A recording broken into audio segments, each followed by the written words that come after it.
Hello everyone. तो चलिए एक बार फिर से आप सभी का स्वागत है मेरे YouTube channel G physics with Arohit में। और आज की इस लेक्चर में हम लोग 12th क्लास चैप्टर 1 का नेक्स्ट एग्जाम्पल करने वाले हैं 1.8। तो चलिए स्टार्ट करते हैं।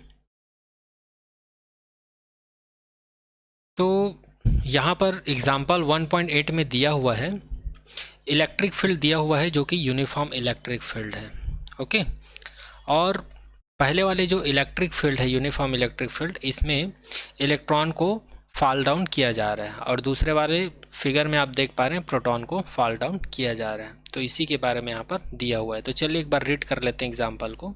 N electrons fall through a distance of 1.5 centimetre. मतलब ये जो प्लेट है, नेगेटिव प्लेट और जो पॉजिटिव प्लेट, दोनों के बीच के डिस्टेंस की बात कर रहे हैं यहाँ पर, वो है 1.5 centimetre in a uniform electric field of magnitude 2.0 into 10⁴ newton per coulomb. ये हमको यूनिफॉर्म इलेक्ट्रिक फील्ड का वैल्यू दिया हुआ है।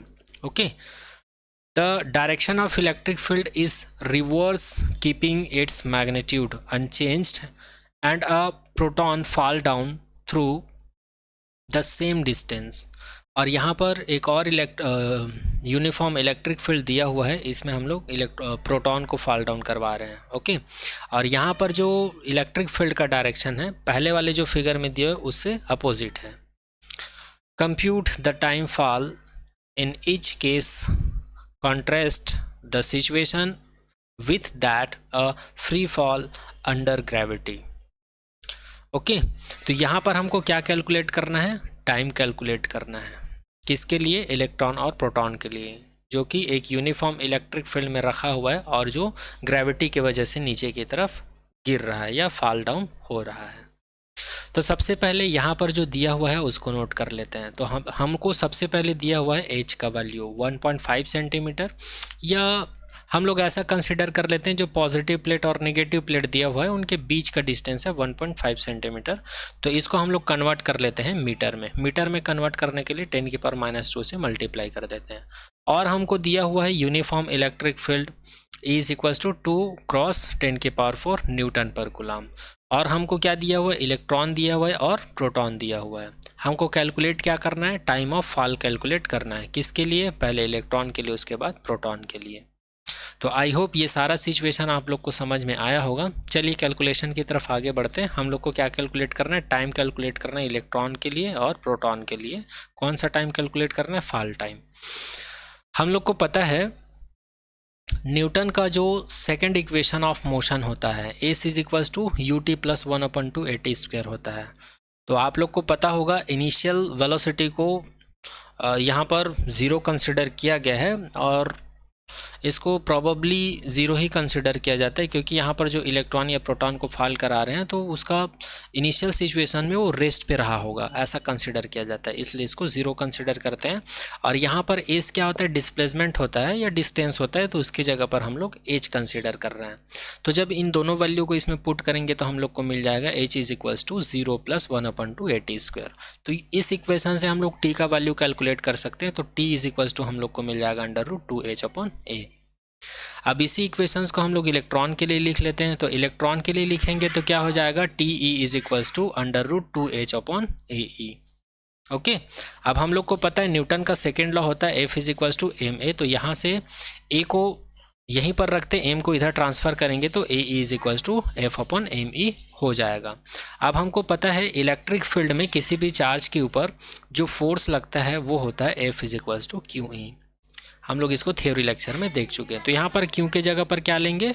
ई लेंगे। क्यू के जगह पर क्या लेंगे? ई लेंगे।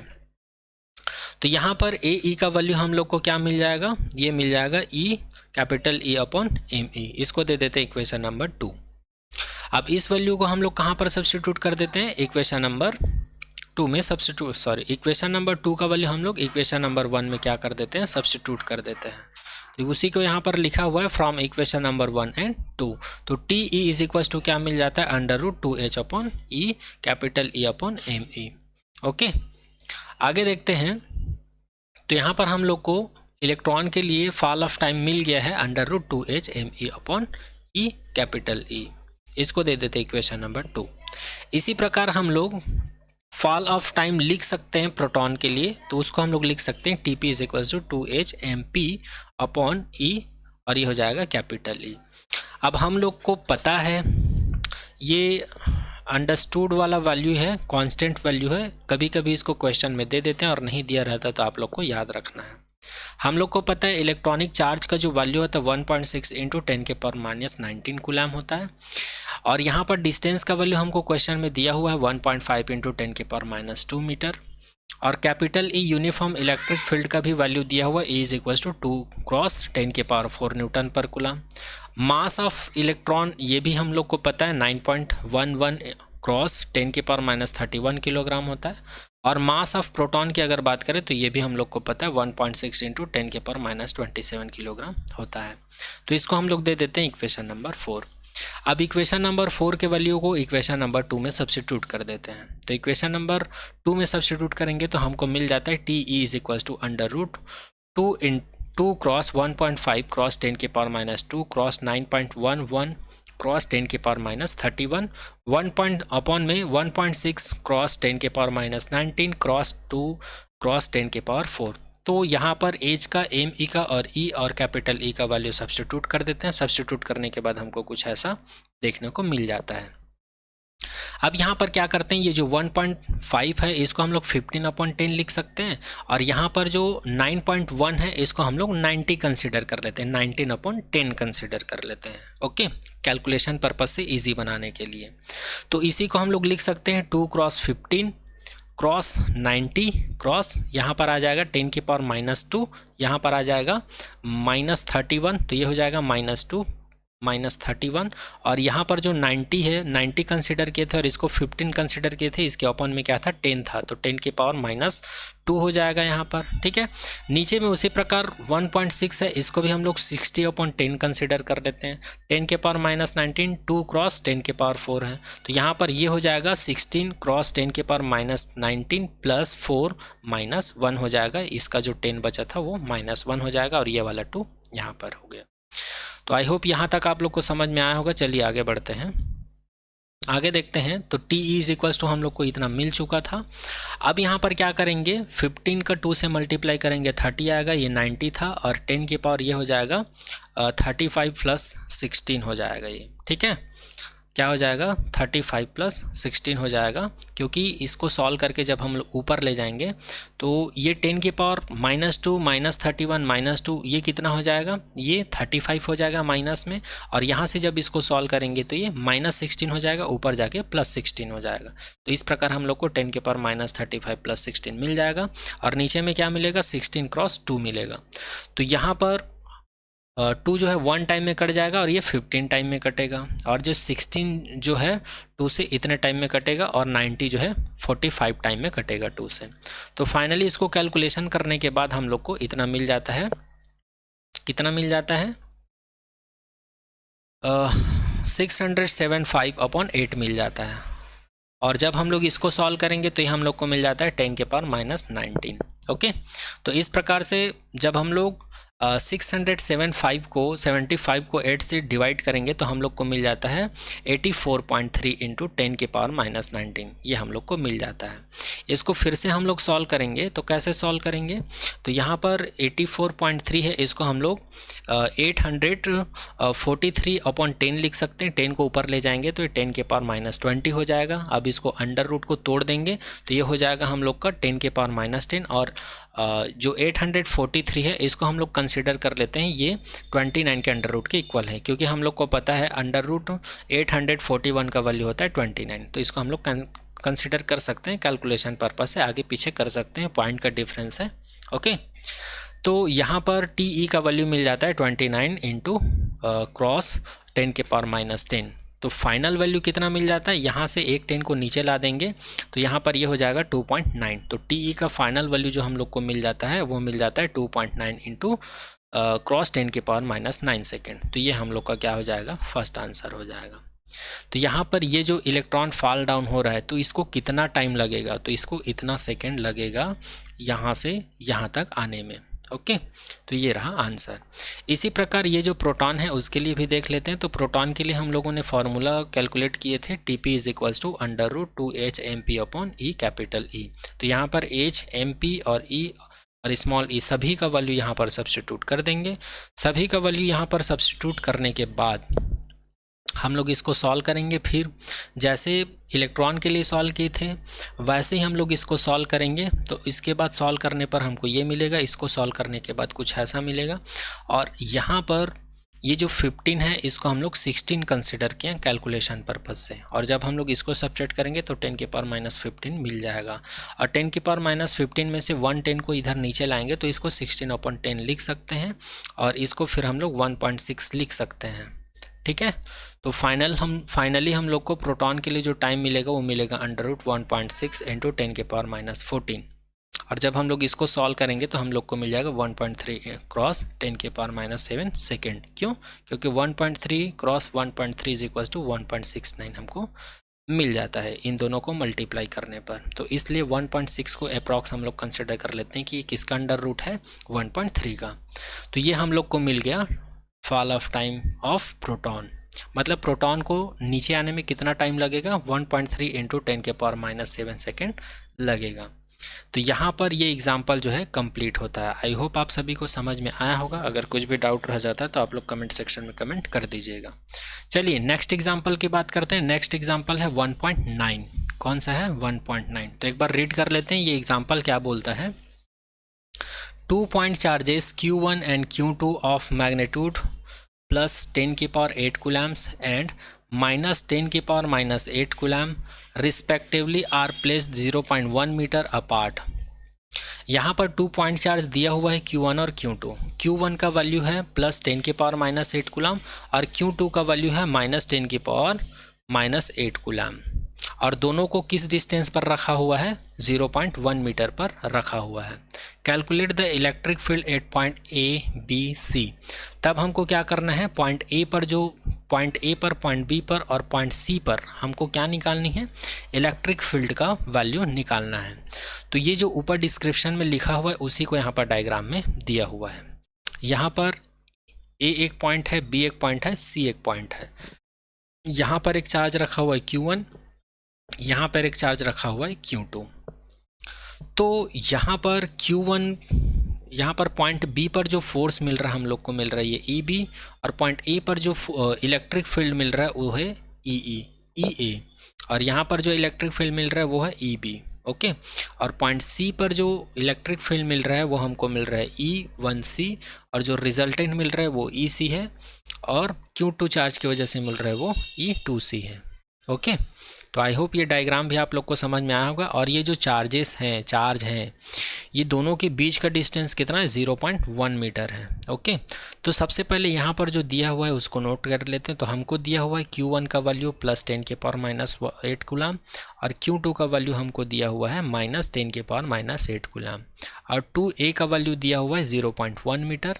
तो यहाँ से A का वैल्यू कैलकुलेट कर सकते हैं हम लोग 0.05 मीटर। हमको कैलकुलेट क्या करना है, electric field at point B, electric field at point B, electric field at point C, ये चीज़ कैलकुलेट करना है। तो चलिए सबसे पहले हम लोग EA कैलकुलेट करते हैं।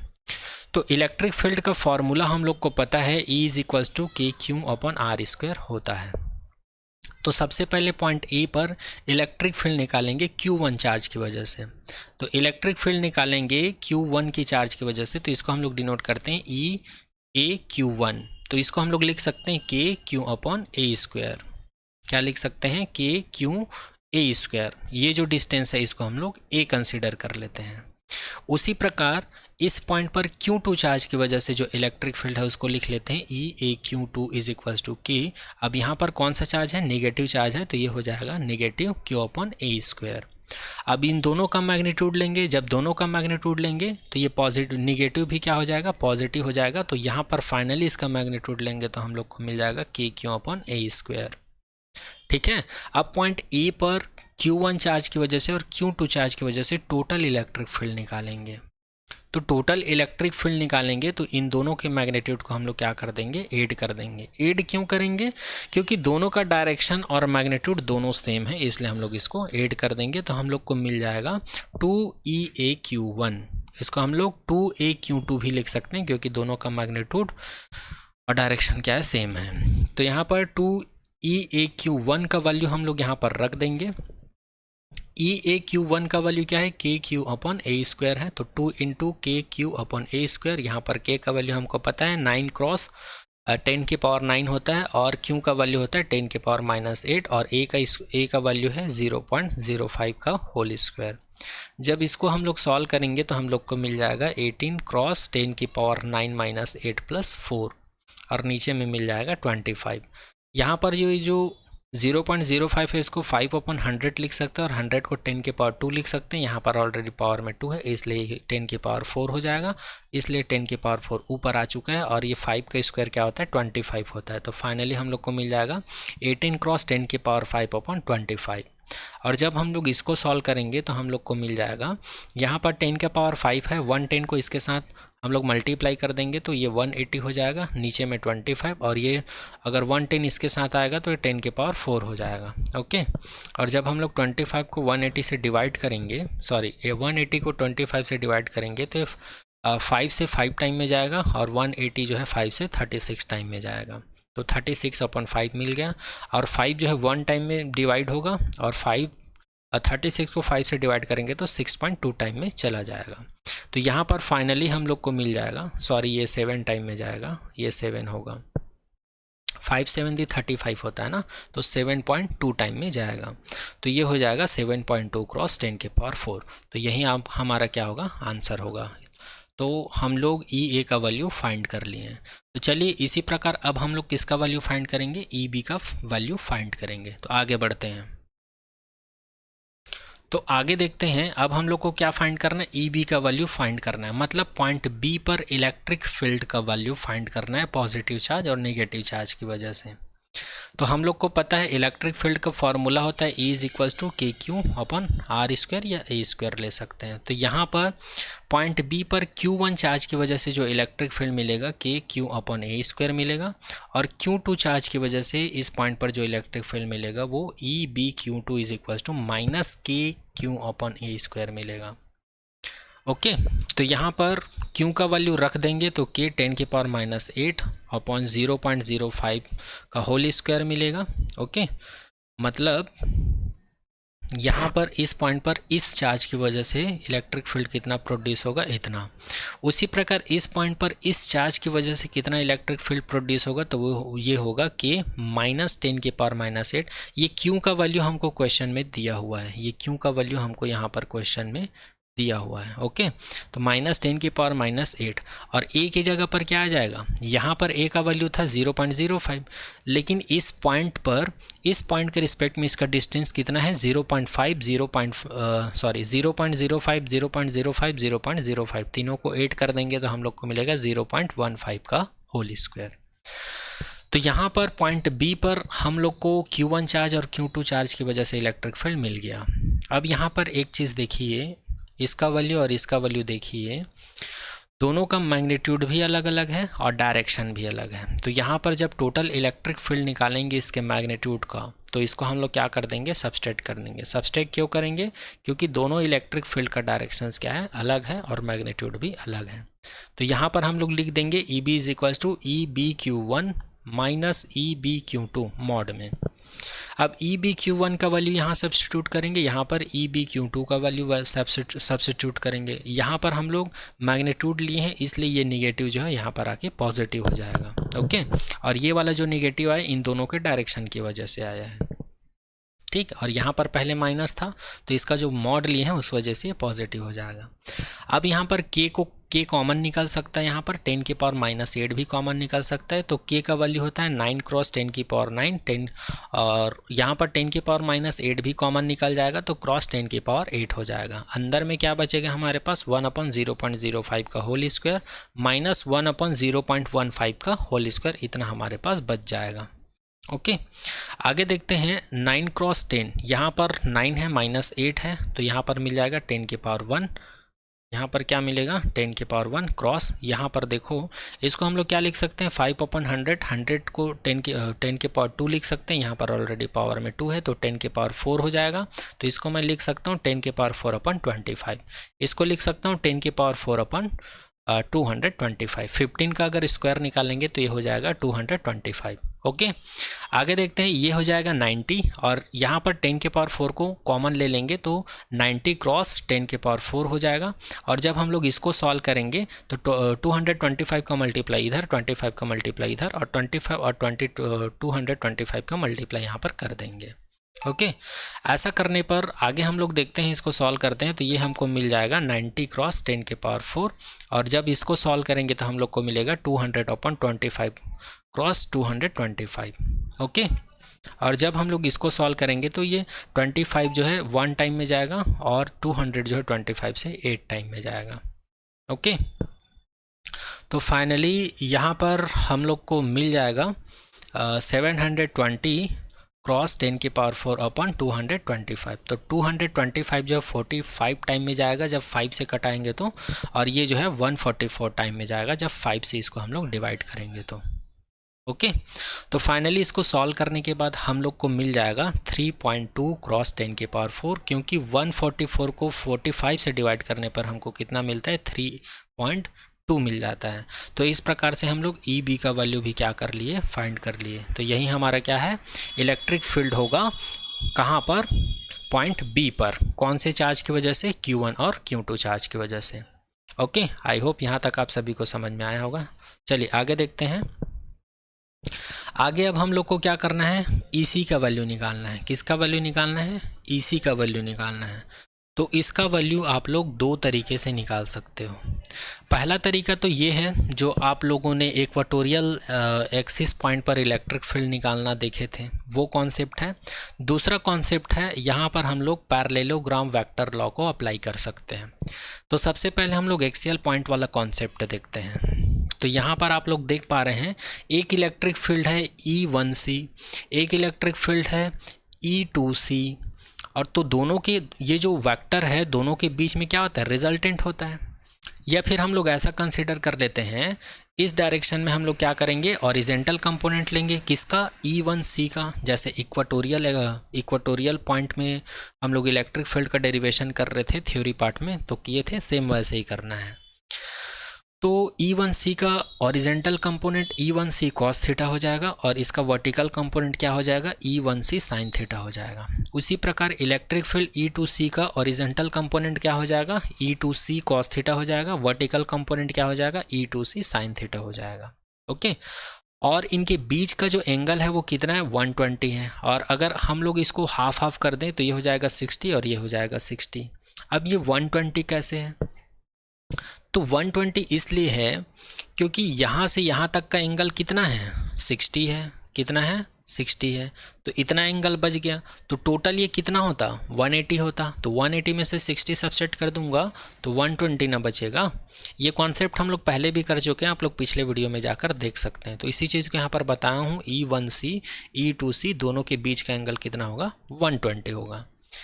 अब यहाँ पर EC, ये जो रिजल्टेंट इलेक्ट्रिक फील्ड है, इसको हम लोग क्या लिख सकते हैं, इसको हम लोग लिख सकते हैं E1C cos theta plus E2C cos theta. जैसे कि हम लोग इक्वेटोरियल पॉइंट पर जब इलेक्ट्रिक फील्ड इंटेंसिटी निकालते थे तो वहाँ पर भी ऐसे करते थे, वैसे यहाँ पर क्या किए हैं, ये जो C पॉइंट पर इलेक्ट्रिक फील्ड इंटेंसिटी का जो रिजल्टेंट वैल्यू है, इन दोनों को ऐड करने पर ही हमको मिलता है। तो इसलिए हम लोग क्या कर देते हैं, इन दोनों को ऐड कर देते हैं। चलिए आगे देखते हैं।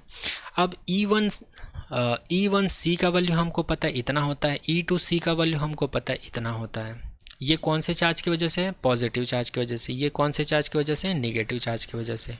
इस चार्ज और ये वाले चार्ज की वजह से पॉइंट C पर इलेक्ट्रिक फील्ड है।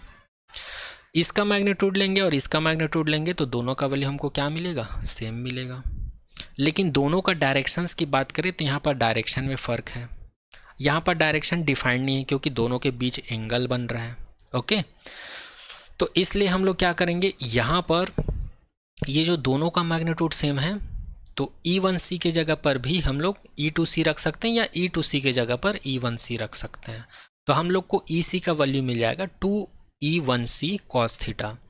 अब हम लोग थीटा का वैल्यू रख देंगे 60 और E1C का वैल्यू रख देंगे KQ अपॉन 0.1 का होल स्क्वायर। तो हम लोग को EC का वैल्यू मिल जाएगा, EC is equals to 2 cross KQ upon 0.1 का whole square cross cos theta. Theta का वैल्यू 60। ओके, अब कॉस 60 का वैल्यू क्या आता है, +1/2 होता है। तो इस वैल्यू को यहाँ पर रख देंगे और KQ सबका वैल्यू यहाँ पर रख देंगे तो हम लोग को मिलेगा EC is equals to 2 cross 9 cross 10 के पावर 9 क्रॉस 10 के पावर -8 क्रॉस 1/2। यहाँ पर 2 कैंसिल आउट हो जाएगा। तो फाइनली हम लोग इसको जब सॉल्व करेंगे तो हम लोग को मिलेगा 9 क्रॉस 10 के पावर 1। यहाँ पर +9 है, यहाँ पर -8 है, तो ये हो जाएगा 9 क्रॉस 10 के पावर 1 हो जाएगा। ओके, अपॉन ये हो जाएगा 0.1 को 1/10 लिख सकते हैं, यहाँ पर स्क्वायर है इसलिए ये 10 के पावर -2 हो जाएगा और ये जब ऊपर जाएगा तो प्लस हो जाएगा। तो फाइनली हम लोग को EC का वैल्यू मिल जाएगा, EC is equals to 9 cross 10 के पावर 3 न्यूटन पर कूलम। तो इस प्रकार से हम लोग पॉइंट C पर भी क्या फाइंड कर लिए, इलेक्ट्रिक फील्ड इंटेंसिटी का वैल्यू निकाल लिए। तो पॉइंट C पर इलेक्ट्रिक फील्ड इंटेंसिटी निकालने का ये फर्स्ट मेथड है। इसी को हम लोग पैरेललोग्राम वेक्टर लॉ से भी निकाल सकते हैं। तो चलिए एक नज़र उसके ऊपर भी डाल लेते हैं। तो पैरेललोग्राम मेथड जो है इसको कैसे अप्लाई करते हैं, चूँकि हम लोग को पता है यहाँ पर Q1 चार्ज की वजह से पॉइंट C पर जो इलेक्ट्रिक फील्ड था वो E1C था और Q2 चार्ज की वजह से जो इलेक्ट्रिक फील्ड था वो था 2C था और दोनों का मैग्नीट्यूड क्या था, सेम था, जैसे कि कुछ देर पहले देख चुके हैं। तो इस सिचुएशंस में हम लोग पैरेललोग्राम मेथड अप्लाई करते हैं और इसका फार्मूला होता है resultant electric field EC under root E1C का स्क्वायर प्लस E2C का square plus 2E1C E2C cos theta. अब यहाँ पर इन दोनों के बीच का एंगल कितना था, 120 था। कितना था, 120 था। अभी कुछ देर पहले बताया था, एक बार और बता देता हूँ। इन दोनों के इधर हम लोग को क्या मिल रहा था, E1C, इधर हम लोग को क्या मिल रहा था, 2C, और यहाँ पर एंगल कितना था, 120। यहाँ पर रिजल्टेंट लिए थे, कंपोनेंट लिए थे वहाँ पर, इसलिए हम लोग 60 लिए थे। यहाँ पर इन दोनों के बीच का एंगल लेंगे तो ये 120 हो जाएगा। ठीक है, तो ये फार्मूला कहाँ से आया, पैरेललोग्राम मेथड से आया है। तो एक बार और बता देता हूँ, पैरेललोग्राम में जो रिजल्टेंट वेक्टर का वैल्यू निकालते हैं तो ये हम लोग को क्या मिलता था, A² B² plus 2AB cos theta मिलता था। ऐसा आप लोग 11th क्लास में पढ़ चुके होंगे। तो इसी फार्मूले को हम लोग यहाँ पर यूज़ किए हैं। ओके, आगे देखते हैं। तो यहाँ पर थीटा का वैल्यू हम लोग यहाँ पर सब्स्टिट्यूट करेंगे और ये वाला वैल्यू यहाँ पर सब्स्टिट्यूट करेंगे तो हम लोग को EC का वैल्यू मिल जाता है अंडर रूट E1C का स्क्वायर, और यहाँ पर E1C का स्क्वायर रख सकते हैं क्योंकि दोनों इक्वल हैं, यहाँ पर भी रख देंगे। ठीक है, उसके बाद यहाँ पर E1C को हम लोग क्या कर देंगे, कॉमन निकाल देंगे। तो E1C कॉमन निकल जाएगा, स्क्वायर अंडर रूट ये दोनों कट जाएगा तो E1C मिल जाएगा। और यहाँ पर 1 बचेगा, ये कॉमन निकलने के बाद यहाँ पर भी 1 बचेगा। ऐसा बहुत बार कर चुके हैं हम लोग, है ना।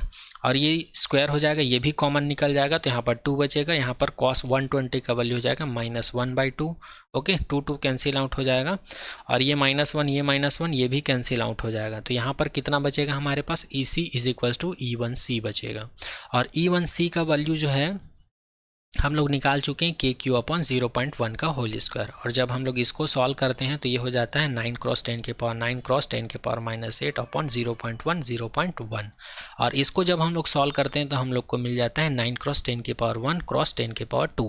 और इसको जब हम लोग सॉल्व करते हैं तो हम लोग को कितना मिल जाता है, EC is equals to 9 cross 10 के पावर 3 न्यूटन पर कूलम। तो इस प्रकार से EC का वैल्यू, पॉइंट C पर इलेक्ट्रिक फील्ड का वैल्यू हम लोग इस मेथड से भी निकाल सकते हैं। देखो सेम आंसर आया है, यही आंसर इस मेथड से भी आया था, आप लोग देख सकते हैं। ये वही आंसर यहाँ पर भी है और वही आंसर यहाँ पर भी है। ओके, तो इस प्रकार से हम लोग का ये एग्जाम्पल भी कंप्लीट होता है 1.9। तो चलिए नेक्स्ट एग्जाम्पल के बारे में बात करते हैं, 1.10। तो सबसे पहले हम लोग ये समझ लेते हैं कि 1.10 बोलता क्या है या बोलना क्या चाहता है। ओके,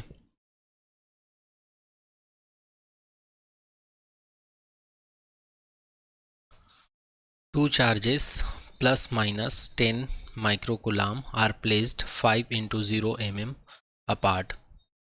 हमको 2 चार्जेस दिया हुआ है, एक है +10 माइक्रोकुलाम और सेकेंड है -10 माइक्रोकुलाम, और दोनों को कहाँ पर रखा हुआ है 5 mm। 5 mm मतलब 5 × 10⁻³ मीटर पर रखा हुआ है। Determine the electric field at, first case दिया हुआ है, a point P on the axis of the dipole 15 centimeter away from its center O on the side of the positive charge। और हमको एक पॉइंट P दिया हुआ है dipole axis पर ही 15 सेंटीमीटर। 15 सेंटीमीटर मीन्स 15 × 10⁻² मीटर पर हमको दिया हुआ है। डाइपोल का जो सेंटर पॉइंट O है वहाँ से 15 सेंटीमीटर के डिस्टेंस पर एक पॉइंट P दिया हुआ है डाइपोल एक्सिस पर ही। वहाँ पर हमको यहाँ पर इलेक्ट्रिक फील्ड इंटेंसिटी निकालनी है। कब? जब चार्जेस का मैग्नीट्यूड क्या हो, ±10 माइक्रोकुलाम हो। ओके, आगे देखते हैं। एसओ इन फिगर 1.21, और इस फिगर में उसको दिखाया गया है।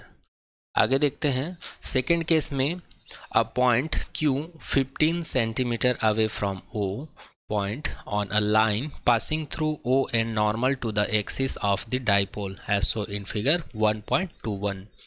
जैसे कि फिगर बी में दिखाया हुआ है वही डाइपोल दिया हुआ है। डाइपोल बोलने का मतलब ये है कि -10 माइक्रोकुलाम और +10 माइक्रोकुलाम को चार्ज को रखा हुआ है, और इस डाइपोल के सेंटर O पॉइंट से 15 सेंटीमीटर के डिस्टेंस पर डाइपोल के वर्टिकल डायरेक्शंस में 15 सेंटीमीटर पर एक पॉइंट Q है। तो यहाँ पर हम लोग को इलेक्ट्रिक फील्ड इंटेंसिटी निकालनी है। तो ये हमको दिया हुआ है आपके एग्जाम्पल में या क्वेश्चन में। तो जैसे कि हम लोग थ्योरी लेक्चर में कर चुके हैं, थ्योरी लेक्चर में हम लोगों ने पढ़ा था इलेक्ट्रिक फील्ड इंटेंसिटी निकालने के लिए सबसे पहले केस में हम लोग देखे थे एक्सियल पॉइंट पोजीशंस के लिए हम लोग सबसे पहले इलेक्ट्रिक फील्ड इंटेंसिटी निकाले थे। तो वही केस यहाँ पर फिगर ए में दिया हुआ है। ये आपके पास एक डाइपोल है, ये डाइपोल का सेंटर है, और यहाँ से 15 सेंटीमीटर के डिस्टेंस पर एक पॉइंट दिया हुआ है डाइपोल एक्सिस पर ही। यहाँ पर हमको इलेक्ट्रिक फील्ड इंटेंसिटी निकालनी है। तो इसी को कहा जाता है एक्सियल पॉइंट पर इलेक्ट्रिक फील्ड इंटेंसिटी का वैल्यू निकालना। ओके, सेकेंड केस की बात करते हैं। यहाँ पर भी हमको डाइपोल दिया हुआ है, और डाइपोल के सेंटर से 15 सेंटीमीटर पर एक पॉइंट Q दिया हुआ है जहाँ पर हमको इलेक्ट्रिक फील्ड निकालनी है। तो थ्योरी लेक्चर में हम लोग कर चुके हैं इक्वेटोरियल पॉइंट पर। इक्वेटोरियल पॉइंट पर इलेक्ट्रिक फील्ड कैसे निकालते हैं, तो वो केस यही है। ओके, आई होप आप सभी को समझ में आया होगा। तो चलिए कैलकुलेशंस की तरफ बढ़ते हैं। आई होप ये पूरा क्वेश्चन आप लोग को समझ में आया होगा। फर्स्ट केस दिया हुआ हमको एक्सियल पॉइंट पोजीशंस पर हमको इलेक्ट्रिक फील्ड इंटेंसिटी निकालनी है, और सेकंड केस दिया हुआ इक्वेटोरियल पॉइंट पोजीशन पर हमको इलेक्ट्रिक फील्ड इंटेंसिटी निकालनी है। तो सबसे पहले जो दिया हुआ है उसको हम लोग नोट कर लेते हैं। तो हमको क्या दिया हुआ है, Q1 का वैल्यू दिया हुआ है -10 माइक्रोकुलाम, और माइक्रोकुलाम को जब हम लोग को कुलाम में कन्वर्ट करना रहता है तो हम लोग इसमें 10⁻⁻6 से मल्टीप्लाई कर देते हैं। तो ये हो जाएगा Q1 = -10 × 10⁻⁻6 कुलाम। इसी प्रकार दूसरा चार्ज दिया हुआ है +10 माइक्रोकुलाम, फिर से इसको हम लोग कुलाम में चेंज करेंगे तो क्या कर देंगे, 10⁻⁻6 कुलाम का मल्टीप्लाई कर देंगे। तो Q2 का वैल्यू मिल जाएगा +10 × 10⁻⁻6 कुलाम। और यहाँ पर दोनों चार्जेस के बीच का जो डिस्टेंस है, दैट मीन्स हेयर हम लोग बात कर रहे हैं 2a की। तो 2a का वैल्यू जो दिया हुआ है 5 mm दिया हुआ है। तो जो mm में दिया हुआ है मिलीमीटर में, इसको मीटर में कन्वर्ट करने के लिए हम लोग क्या करते हैं, 10⁻³ का मल्टीप्लाई करते हैं। तो ये हमको मिल जाएगा 5 × 10⁻³ मीटर। हमको निकालना क्या है, यहाँ पर सबसे पहले इलेक्ट्रिक फील्ड इंटेंसिटी निकालनी पॉइंट P पर। यहाँ पर पॉइंट P पर मतलब एक्सियल पॉइंट में। उसके बाद फिर से हमको इलेक्ट्रिक फील्ड इंटेंसिटी निकालनी है पॉइंट Q पर। कहाँ पर, पॉइंट Q पर।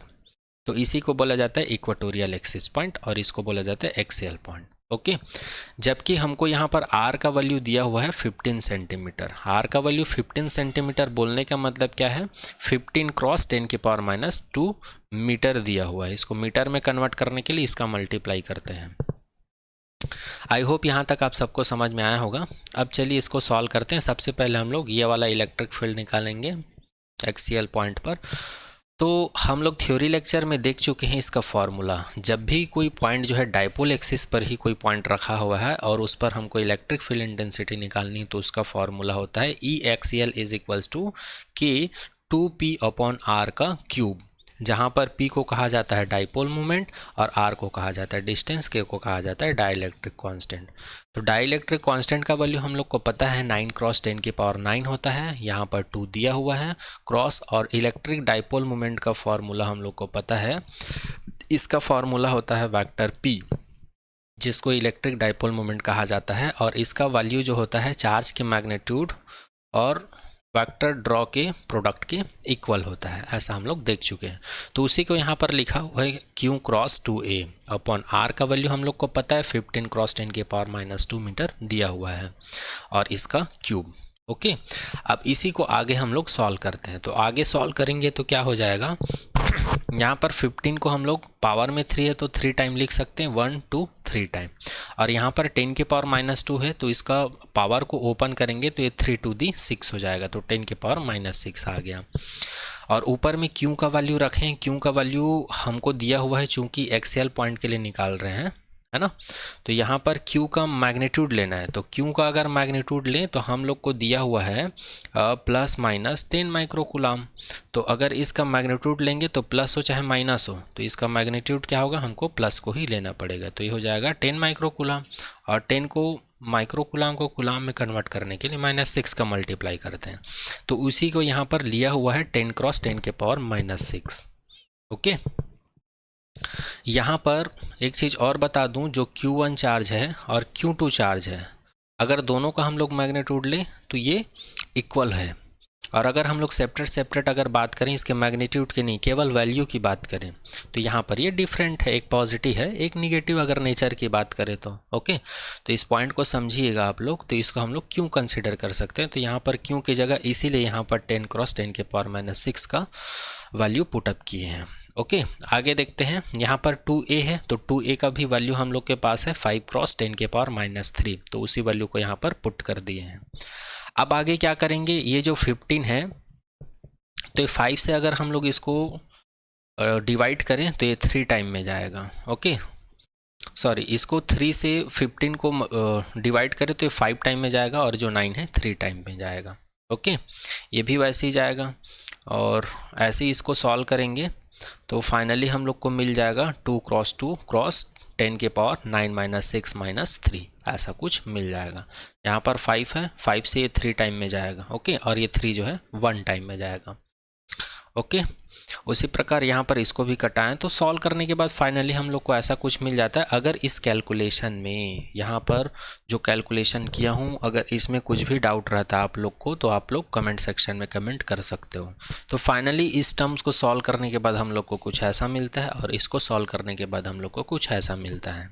ठीक है, यहाँ पर 2 टू दी 4 हो जाएगा, 10 के पावर 6 हो जाएगा, 9 -6 -3 इसको सॉल्व करने पर 10 के पावर 6 मिल जाता है हमको, है ना।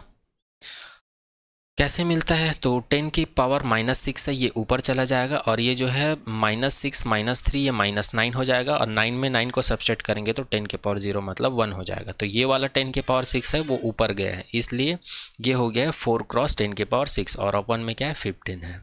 और जब हम लोग इसको सॉल्व करेंगे, इस वाले टर्म को सॉल्व करेंगे तो हम लोग को मिल जाता है 2.66 क्रॉस 10 के पावर 5। तो ये कैसे मिलता है, तो यहाँ पर 10 के पावर 6 है, इसको हम लोग 10 के पावर 5 लिख देते हैं, तो एक 10 बच जाता है, वो इसके साथ आ जाएगा, तो ये हो जाएगा 40।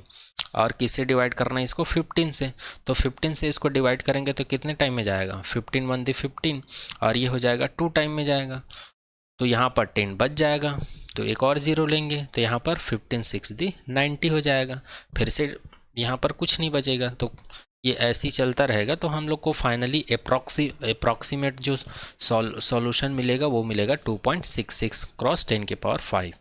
तो इस प्रकार से यहाँ पर फर्स्ट आंसर हम लोग का कंप्लीट होता है।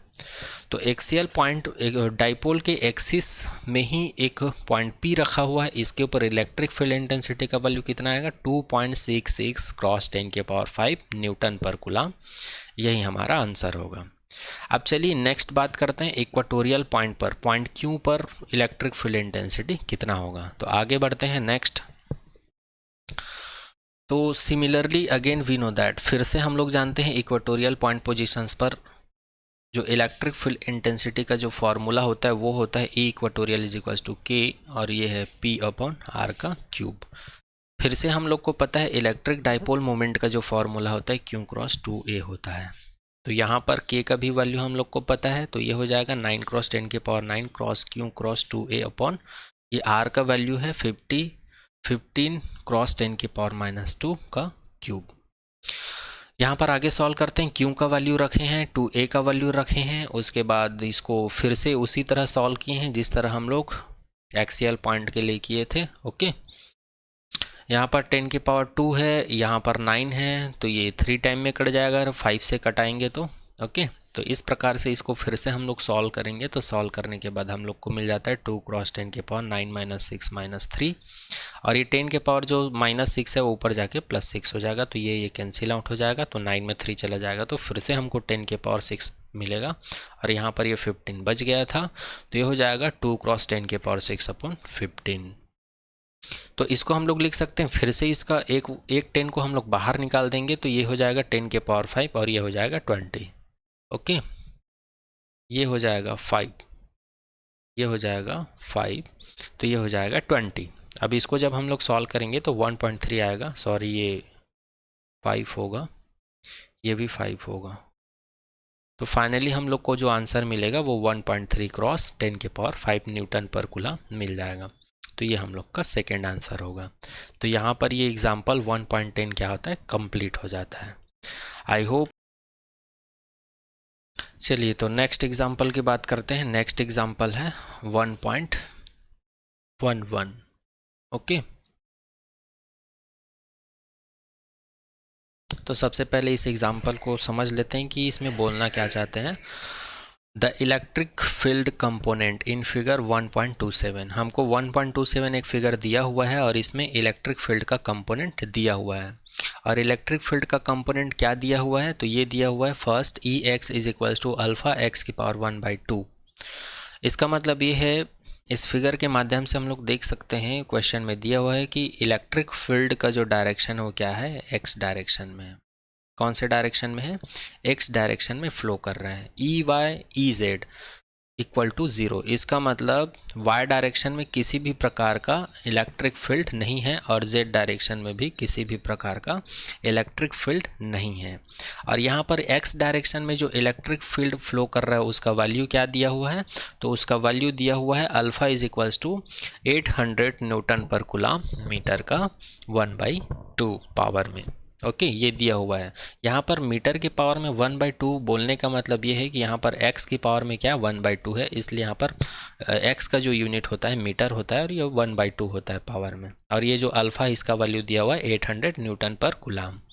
अब हमको यहाँ पर कैलकुलेट क्या करना है, तो फर्स्ट केस ए में the electric flux through the cube, ये जो क्यूब है इसके थ्रू हम लोग को कितना इलेक्ट्रिक फ्लक्स मिल रहा है, मतलब नेट फ्लक्स हमको निकालना है।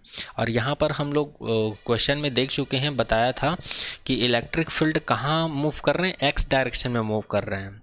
तो लेफ्ट वाले सरफेस से कितना हमको फ्लक्स मिल रहा है और राइट वाले सरफेस से, केवल अलॉन्ग एक्स एक्सिस की बात कर रहे हैं, राइट में कितना फ्लक्स मिल रहा है। तो दोनों को सेपरेटली निकाल कर हम लोग को ऐड करना पड़ेगा, तभी हम लोग को नेट इलेक्ट्रिक फ्लक्स मिल जाएगा। तो ये हमको कैलकुलेट करना है किसमें, ए में, केस ए में। सेकेंड बात करते हैं बी। सेकेंड केस में the charge within the cube assume that A is equals to 0.1 metre. यहाँ पर जो क्यूब का जो साइड्स है उसका वैल्यू कंसिडर किया गया है ए और इसका वैल्यू दिया है 0.1 मीटर। तब सेकेंड केस में हमको ये बताना है कि ये जो क्यूब है उसके अंदर में जो नेट चार्ज है वो कितना है, क्यूब के अंदर में नेट चार्ज कितना है, इनसाइड चार्ज कितना है, ये हमको कैलकुलेट करना है। तो आई होप ये क्वेश्चन या ये जो एग्जांपल क्या बोलना चाहता है वो आप लोग को समझ में आ गया होगा। अब चलिए इसके सॉल्यूशंस की तरफ बढ़ते हैं। तो सबसे पहले जो दिया हुआ है उसको हम लोग नोट करते हैं। तो हमको दिया हुआ है इलेक्ट्रिक कंपोनेंट दिया हुआ E X is equal to alpha X की पावर 1/2, ए का वैल्यू दिया हुआ है 0.1 मीटर, और वाई एक्सिस और जेड एक्सिस में इलेक्ट्रिक फील्ड का वैल्यू 0 दिया हुआ है, और अल्फा का वैल्यू दिया हुआ है 800 न्यूटन पर कूलाम मीटर के पावर में 1/2। निकालना क्या है हमको? फ्लक्स निकालना है और इलेक्ट्रिक चार्ज निकालना है। तो ये आपका क्वेश्चन है। तो चलिए इसको मैं अपने तरीके से थोड़ा सा समझा देता हूँ। तो जो क्वेश्चन में बोला गया उसको यहाँ पर मैं नोट कर दिया हूँ, ठीक है, या फिर यहीं पर फिर से इसको समझा सकता हूँ मैं। तो सबसे पहले हम लोग को फ्लक्स निकालना है। तो फ्लक्स निकालने के लिए हमको डेफिनेशन पता है। डेफिनेशन हम लोग को पता है फ्लक्स का क्या होता है, phi E is equals to E A cos theta होता है, जहाँ पर कॉस थीटा क्या है, इलेक्ट्रिक फील्ड और एरिया वेक्टर के बीच का ट्रिग्नोमेट्री रेशियो होता है, या एंगल को डिफाइन करने का तरीका होता है। और यहाँ पर ई क्या है, इलेक्ट्रिक फील्ड होता है, और ए क्या होता है, एरिया वेक्टर होता है। ओके, अब सबसे पहले यहाँ पर जो क्यूब दिया हुआ है इसके लेफ्ट सरफेस के लिए हम लोग इलेक्ट्रिक फ्लक्स निकालेंगे, क्योंकि यहाँ पर इलेक्ट्रिक फील्ड लाइन जो है कहाँ से कहाँ मूव कर रही है, पॉजिटिव एक्स डायरेक्शन में मूव कर रही है। और ये जो रेक्टेंगल दिया हुआ है, क्यूब दिया हुआ है, इसके पास केवल दो सरफेस ही, फर्स्ट सरफेस और सेकंड सरफेस ही इसमें इन्वॉल्व है। तो जो फर्स्ट वाला सरफेस है, तो फर्स्ट वाले सरफेस का एरिया वेक्टर का डायरेक्शन यहाँ पर यूनिट वेक्टर एन एल से रिप्रेजेंट किया हुआ है, और जो सरफेस 2 है इसका जो एरिया वेक्टर का डायरेक्शन है उसको यूनिट वेक्टर एन आर से रिप्रेजेंट किया गया है। ओके, तो सबसे पहले हम लोग इस वाले सरफेस के लिए इलेक्ट्रिक फ्लक्स निकालेंगे। तो इसके लिए जो इलेक्ट्रिक फ्लक्स निकालेंगे उसको हम लोग फाई एल से रिप्रेजेंट कर देते हैं। किससे रिप्रेजेंट कर देते हैं? फाई एल से रिप्रेजेंट कर देते हैं। तो उसी को यहाँ पर लिखा हुआ है। अच्छा हाँ, एक चीज़ और, यहाँ पर जो ओरिजिन पॉइंट है यहाँ पर एक्स वाई जेड तीनों का वैल्यू क्या होता है, 0 0 होता है। और यहाँ से जो फर्स्ट सरफेस का जो डिस्टेंस है इसको हम लोग क्या कंसिडर किए हैं, अकॉर्डिंग टू क्वेश्चन इसको एक्स कंसिडर किया गया है, और इस एक्स का वैल्यू कितना है, यहाँ पर इसको ए कंसिडर किया गया है। ओरिजिन पॉइंट से जो फर्स्ट सरफेस है इसका जो डिस्टेंस है कितना है, अलॉन्ग एक्स एक्सिस रखा हुआ है इसलिए एक्स होता है, लेकिन इनके बीच का डिस्टेंस को क्या कंसिडर किया गया है, ए कंसिडर किया गया है। इसीलिए यहाँ पर लिखा हुआ है लेफ्ट फेस के लिए एक्स का वैल्यू क्या होगा, ए होगा। अब यहाँ पर हम लोग इलेक्ट्रिक फ्लक्स का डेफिनेशन लगाएंगे, तो phi L is equals to क्या हो जाएगा, ई ए स्क्वायर। चूँकि यहाँ पर ये जो साइड्स है, जो क्यूब का साइड्स है इसका वैल्यू क्या है, ए है, ए है, ए है। ओके, तो इसलिए यहाँ पर ई की जगह में ई ही है, लेकिन ए की जगह में क्या रखा हुआ है, ए स्क्वायर, क्योंकि एरिया का फॉर्मूला हमको पता है लेंथ इनटू ब्रेथ होता है, और यहाँ पर लेंथ का भी वैल्यू ए है और ब्रेथ का भी वैल्यू ए है। तो ये क्या हो जाएगा, ए का स्क्वायर हो जाएगा, और ये हो जाएगा cos 180। अब ये cos 180 कैसे हुआ इसको एक बार बता देता हूँ। तो यहाँ पर आप लोग फिगर से देख पा रहे हैं, चूँकि इलेक्ट्रिक फील्ड का डायरेक्शंस क्या है, पॉजिटिव एक्स की ओर है, पॉजिटिव एक्स की ओर है, ऐसे है, ठीक है। मतलब इलेक्ट्रिक फील्ड का जो डायरेक्शन है राइट डायरेक्शन में है। और अगर हम लोग फर्स्ट सरफेस की बात करें तो इसका एरिया वेक्टर का डायरेक्शंस क्या है, लेफ्ट साइड में है। तो यहाँ पर उसी को दिखाया गया है, ये जो है यूनिट वेक्टर या एरिया वेक्टर का डायरेक्शन और ये इलेक्ट्रिक फील्ड, तो दोनों का डायरेक्शन अपोजिट है। तो यहाँ पर थीटा का वैल्यू क्या होगा जी, थीटा का वैल्यू हो जाएगा यहाँ पर 180, तो उसी को यहाँ पर लिखा हुआ है। ओके, और एरिया हो जाएगा ए स्क्वायर, और ई का वैल्यू हमको क्वेश्चन में दिया हुआ है, is equals to alpha X की पावर 1/2 होता है, तो इसको रख दिए। अब हमको ये पता है कि cos 180 का वैल्यू होता है -1, तो इसका वैल्यू भी पुटअप कर दिए। तो फाई एल का वैल्यू हमको क्या मिल जाएगा, अल्फ़ा। एक्स का वैल्यू हमको पता है, क्वेश्चन में दिया हुआ है ए लेफ्ट सरफेस के लिए, तो ए की पावर 1/2 हो जाएगा, और ए स्क्वायर एरिया दिया हुआ है, और ये -1। तो फाइनली जब इसको हम लोग सॉल्व करेंगे तो हम लोग को फाई एल का वैल्यू मिल जाएगा -अल्फ़ा ए की पावर 5/2। ये 1/2 है, ये 2 है, तो 1/2 में 2 को 8 करेंगे तो कितना आएगा जी, 1/2 में 2 को 8 करेंगे तो कितना आएगा, 5/2 आएगा। ओके, तो उसी को यहाँ पर लिखा हुआ है, इसको हम लोग इक्वेशन नंबर 1 दे देते हैं। अब इसी प्रकार सेकेंड फेस के लिए निकालेंगे। सेकेंड फेस के लिए मतलब इस वाले सरफेस के लिए निकालेंगे। तो यहाँ से यहाँ तक का डिस्टेंस कितना है, ए है, और यहाँ से यहाँ तक का डिस्टेंस कितना है, ए है। अगर मैं टोटल डिस्टेंस लिखूँ तो क्या हो जाएगा, तो टोटल डिस्टेंस हो जाएगा यहाँ पर x is equals to A plus A is equals to 2a हो जाएगा। ये भी हमको क्वेश्चन में गिवन है। ओके, तो यहाँ पर x का वैल्यू राइट सरफेस के लिए या राइट फेस के लिए क्या हो जाएगा, x is equal to 2a हो जाएगा। फिर से यहाँ पर हम लोग इलेक्ट्रिक फ्लक्स का डेफिनेशन अप्लाई करेंगे, phi is equals to E A cos theta. तो फेस जो है हमारा राइट साइड में है, इसलिए फाई को हम लोग फाई आर से रिप्रेजेंट करते हैं और इसका डेफिनेशन है ई ए कॉस थीटा। अब ई का वैल्यू फिर से रख देंगे यहाँ पर, तो ये अल्फ़ा एक्स की पावर में 1/2 हो जाएगा और ए का वैल्यू हो जाएगा ए स्क्वायर। फिर से एरिया का वैल्यू ए स्क्वायर हो जाएगा और यहाँ पर कॉस थीटा का वैल्यू यहाँ पर 0 हो जाएगा। अब ये 0 कैसे होगा भाई, तो इसको पहले भी देख चुके हैं, फिर भी एक बार बता देता हूँ। जिस डायरेक्शन में इलेक्ट्रिक फील्ड है उसी डायरेक्शन में एरिया वेक्टर का भी डायरेक्शन है, तो दोनों का डायरेक्शन क्या हो गया जी, सेम हो गया।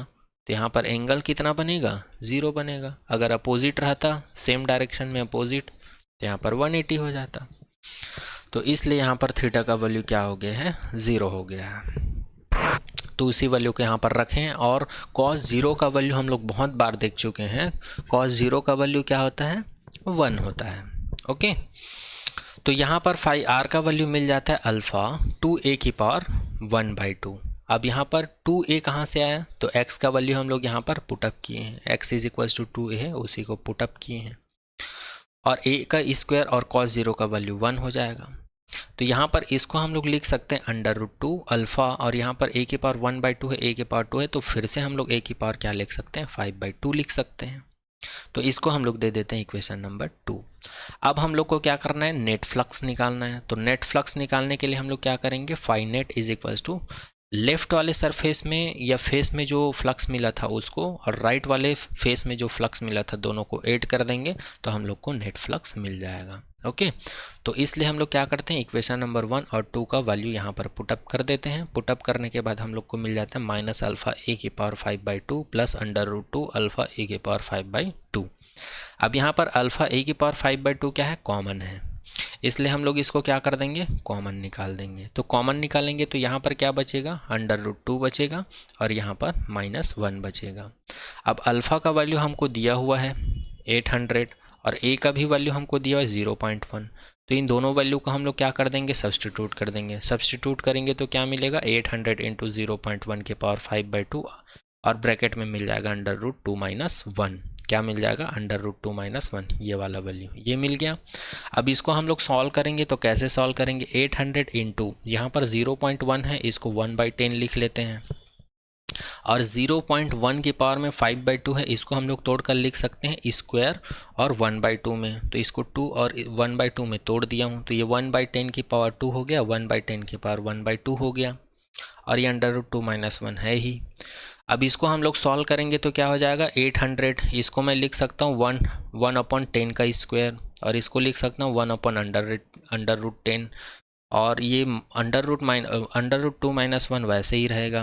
तो यहाँ पर ये जो 20 है ये कट जाएगा क्योंकि 10 के पावर 2 का मतलब क्या होता है, 100 होता है, 100 में 20 होता है, 800 में भी 20, तो 20 कैंसिल आउट हो गया। तो फाइनली हम लोग के पास यहाँ से जो बचेगा 8 × 1/√10 बचेगा, क्रॉस ब्रैकेट में बचेगा √2 - 1। अब √2 का वैल्यू आप लोग को पता होगा, कम से कम 10 तक सभी वैल्यू 10 तक जो नंबर होता है 1 से लेकर सभी का √ आप लोग को याद होना चाहिए जब भी फिजिक्स में न्यूमेरिकल क्वेश्चन सॉल्व करते हैं, या फिर √ कैसे निकालते हैं इसका ट्रिक पता होना चाहिए या इसका फॉर्मूला पता होना चाहिए। ओके, √2 का वैल्यू होता है 1.41 और √10 का वैल्यू होता है 3.16। तो इन सभी वैल्यू को हम लोग यहाँ पर पुटअप कर देंगे। पुटअप करने के बाद जब हम लोग सॉल्व करेंगे तो हम लोग को नेट फ्लक्स का जो वैल्यू है वो कितना मिल जाएगा, ये मिल जाएगा 1.05 न्यूटन मीटर स्क्वायर पर कूलम, ये हमको मिल जाएगा। और इसको सॉल्व करने के बाद यदि आप लोग को इतना वैल्यू नहीं मिलेगा तो आप लोग कमेंट में बता दीजिएगा, मैं इसको सॉल्व करके बता दूंगा आप लोग को। ओके, तो आई होप यहाँ तक आप लोग को समझ में आया होगा। तो फर्स्ट केस हम लोग सॉल्व कर लिए हैं। तो फर्स्ट केस में हम लोग को क्या निकालना था, नेट फ्लक्स निकालना था। ओके, यहाँ पर ए है तो यहाँ पर हम लोग को क्या निकालना था, फ्लक्स का वैल्यू निकालना था, वो निकाल लिए। अब हम लोग को सेकेंड केस में क्या निकालना है, चार्ज निकालना है। तो चार्ज निकालने के लिए कुछ नहीं है, बहुत ईजी है, हम लोग यहाँ पर गॉस लॉ अप्लाई कर देते हैं। ठीक है, सेकेंड केस सॉल्व करते हैं। We can use Gauss law to find the total charge Q inside the cube. We have phi is equals to Q upon epsilon 0। तो हम लोग को पता है गॉस लॉ से क्या होता है, किसी भी क्लोज्ड सरफेस में जो नेट इलेक्ट्रिक फ्लक्स है ये उस क्लोज्ड सरफेस के अंदर में जो चार्ज है उनका 1/ε0 के टाइम के रेशियो के इक्वल होता है। ये हम लोग को पता है। हमको निकालना क्या है, ये निकालना है, इसलिए इसको यहाँ पर रखते हैं और इसको इधर ट्रांसफ़र कर देते हैं, तो ये ε0 बाई नेट हो जाएगा। अब ε0 का वैल्यू हम लोग को पता है, इसका वैल्यू होता है 8.854 क्रॉस 10⁻⁻12 कूलाम होता है। सॉरी, इसका यूनिट दूसरा होता है, ये होता है, यहाँ पर जो कूलाम लिखा है ये चार्ज का यूनिट है। और हम लोग अभी जो नेट फ्लक्स है इसका वैल्यू निकाले 1.05 न्यूटन मीटर स्क्वायर पर कूलाम निकाले हैं। तो यहाँ पर इन दोनों वैल्यू को रख देंगे। दोनों वैल्यू को रखने के बाद कुछ ऐसा मिलेगा, और जब हम लोग इसको सॉल्व करेंगे तो हम लोग को मिल जाएगा 9.27 क्रॉस 10⁻⁻12 कूलाम, इतना मिल जाएगा। यहाँ पर केवल इसको और इसको सॉल्व किए हैं, मल्टीप्लाई करके जो कटा है कटा दिए हैं, जो बचा है उसको बचा दिए हैं, तो बचेगा कितना 9.27। तो इस प्रकार से हम लोग को क्या मिल गया, जो सरफेस है जो सिलेंड्रिकल दिया हुआ है उसके अंदर में जो चार्ज है उसका वैल्यू हम लोग को मिल गया। तो इस प्रकार से ये एग्जाम्पल भी आपका क्या होता है, कंप्लीट हो जाता है। आई होप ये समझ में आया होगा आप लोग को। तो चलिए नेक्स्ट एग्जाम्पल की तरफ बढ़ते हैं। नेक्स्ट एग्जाम्पल है 1.12। नेक्स्ट एग्जाम्पल हम लोग का क्या है 1.12। तो यहाँ पर इस क्वेश्चन में जो दिया हुआ है उसको शॉर्ट में मैं यहाँ पर नोट कर दिया हूँ। तो यहाँ पर मैं इस एग्जाम्पल को नहीं रीड कर रहा हूँ, मैं डायरेक्ट आप लोग को समझा देता हूँ ये एग्जाम्पल बोलना क्या चाहता है। तो इस एग्जाम्पल में दिया हुआ है, क्या दिया हुआ है, सबसे पहले इलेक्ट्रिक फील्ड दिया हुआ है। इलेक्ट्रिक फील्ड दिया हुआ है 200 यूनिट वेक्टर आई न्यूटन पर कूलाम। इसका मतलब ये है कोई भी आपको बॉडी दिया हुआ है और उस बॉडी में इलेक्ट्रिक फील्ड अप्लाई किया और उस इलेक्ट्रिक फील्ड का जो वैल्यू है वो कितना है 200 न्यूटन पर कूलाम है, कि कहाँ पर पॉजिटिव एक्स एक्सिस के अलाउंग। यहाँ पर यूनिट वेक्टर आई कैप लगा है, मतलब समझ जाना यहाँ पर एक्स डायरेक्शन की बात हो रही है। और क्वेश्चन में यहाँ पर बोला गया है कि ये पॉजिटिव एक्स डायरेक्शंस में इलेक्ट्रिक फील्ड है। उसी प्रकार नेगेटिव एक्स डायरेक्शन में या नेगेटिव एक्स एक्सिस के अलॉन्ग भी हमको इलेक्ट्रिक फील्ड दिया हुआ है। वो कितना दिया हुआ है -200 यूनिट वेक्टर आई न्यूटन पर कूलाम, ये दिया हुआ है। ओके, और यहाँ पर आर का वैल्यू दिया हुआ है, यहाँ पर आर का वैल्यू दिया हुआ है 5 क्रॉस 10⁻⁻2 मीटर। आर का वैल्यू दिया हुआ है, और आर यहाँ पर क्या है, जो हमको बॉडी दिया हुआ है सिलेंड्रिकल दिया हुआ है उसका रेडियस है ये। और जो सिलेंड्रिकल दिया हुआ है उसका सेंटर पॉइंट से अगर लेंथ कंसिडर करें तो टोटल लेंथ तो उसका 20 सेंटीमीटर है, और सेंटीमीटर को हम लोग मीटर में कन्वर्ट करेंगे तो 10⁻⁻2 से मल्टीप्लाई कर देंगे। लेकिन जब हम लोग सिलेंड्रिकल के सेंटर से पॉजिटिव एक्स एक्सिस की बात करें और नेगेटिव एक्स एक्सिस की बात करें, तो पॉजिटिव एक्स एक्सिस में जो लेंथ है सिलेंडर का वो हो जाएगा पॉजिटिव 10 क्रॉस 10⁻⁻2 मीटर हो जाएगा, और नेगेटिव एक्स एक्सिस में क्या हो जाएगा -10 क्रॉस 10⁻⁻2 मीटर हो जाएगा। तो इतना डाटा में निकालना क्या है, कैलकुलेट क्या करना है। तो सबसे पहले वाले केस में, फर्स्ट केस में हम लोग को आउटवर्ड फ्लक्स निकालना है। कहाँ पर, ईच फेसेस पर। जो सिलेंड्रिकल दिया हुआ है उसके प्रत्येक फेस पर हमको क्या निकालना है, इलेक्ट्रिक फ्लक्स निकालना है जो बाहर की तरफ जा रहा है। तो सिलेंड्रिकल में दो ही सरफेस है, एक लेफ्ट साइड में सरफेस है और एक राइट साइड में है। तो लेफ्ट वाले सरफेस में या फेस में जो हम लोग फ्लक्स निकालेंगे उसको φL से रिप्रेजेंट कर देंगे, और राइट वाले फेस में जो फ्लक्स निकालेंगे उसको φR से रिप्रेजेंट कर देंगे। तो ये दोनों का वैल्यू कैलकुलेट करना है हम लोग को फर्स्ट केस में। सेकेंड केस में हम लोग को जो सिलेंड्रिकल का जो साइड्स है या कर्व्ड सरफेस है उस सरफेस पर हमको नेट फ्लक्स निकालनी है। थर्ड केस है जो आउटवर्ड फ्लक्स है प्रत्येक फेस पर जो सिलेंड्रिकल के, तो उस पूरे सिलेंड्रिकल के जो फेस हैं उस पर टोटल फ्लक्स निकालना है जो बाहर की तरफ जा रहा है आउटवर्ड में। तो हम लोग क्या करेंगे, लेफ़्ट और राइट वाले फेस पर जो इलेक्ट्रिक फ्लक्स होंगे उसको ऐड कर देंगे तो हमको नेट फ्लक्स मिल जाएगा। तो केस 3 में या सी पार्ट में हमको ये कैलकुलेट करना है। लास्ट हम लोग को कैलकुलेट करना है डी में नेट चार्ज। जो सिलेंड्रिकल हमको दिया हुआ है उसके अंदर में टोटल चार्ज कितना है, नेट चार्ज, ये हमको कैलकुलेट करना है। तो ये आपका एग्जाम्पल में या इस क्वेश्चन में जो हमको बोला गया है करने के लिए, उसको मैं यहाँ पर शॉर्ट फॉर्म में लिख दिया हूँ। एक बार आप लोग को फिगर के द्वारा भी समझा देता हूँ।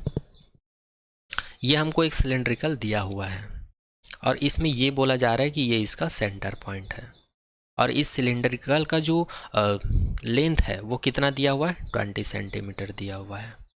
इसका सेंटर पॉइंट O से 20 सेंटीमीटर का बोलने का मतलब ये है कि इसके origin point centre point O से राइट साइड में जो फेस है सिलेंड्रिकल का क्रॉस सेक्शन एरिया, उसका जो डिस्टेंस है वो 10 सेंटीमीटर है। उसी प्रकार लेफ्ट साइड में है वो -10 सेंटीमीटर है, और इस सिलेंड्रिकल का जो रेडियस है उसको दिया हुआ है 5 सेंटीमीटर।